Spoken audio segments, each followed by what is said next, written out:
A lake can vanish. One season it is full of water, the next it is cracked earth and dry sediment, and sometimes after months or even years, it fills again. This is not random. It is the result of water balance. In hydrology, there is a simple equation.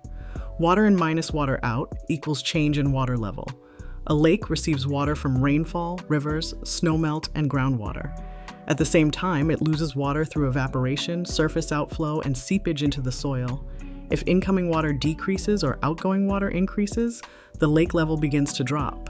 If that imbalance continues, the lake can dry out. Evaporation is one of the main drivers. In hot climates, during droughts or under windy conditions, evaporation speeds up. Warm air allows water molecules to escape into the atmosphere more easily. That is why many lakes shrink during the summer months.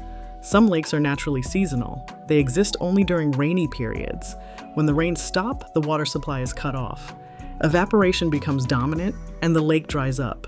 These are called seasonal or ephemeral lakes. Even though they may disappear for part of the year, they are ecologically important.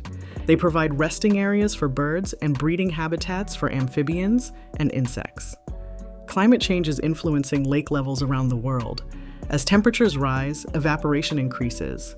As rainfall patterns shift and droughts become more frequent, less water flows into lakes. In some regions, lakes are no longer refilling as they once did. Human activity can also play a major role.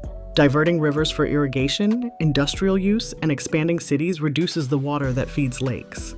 Overpumping groundwater lowers the water table and cuts off underground supply. When the inflow is reduced long enough, natural recovery becomes difficult, yet lakes can return. If heavy rains arrive, if snowmelt is abundant, or if river flow increases, the water balance shifts back to positive. When more water enters than leaves, the lake level rises again. Some lakes follow annual cycles of shrinking and expanding. Others change over decades. On even longer timescales, geological processes matter. Tectonic movements, land subsidence, and long-term climate cycles can reshape lake basins. Throughout Earth's history, large lakes have disappeared and new ones have formed. A lake is not a fixed feature on a map. It is a dynamic water system constantly responding to climate, geology, and human influence. When a lake dries, it is not just water disappearing, it is the balance of the system shifting.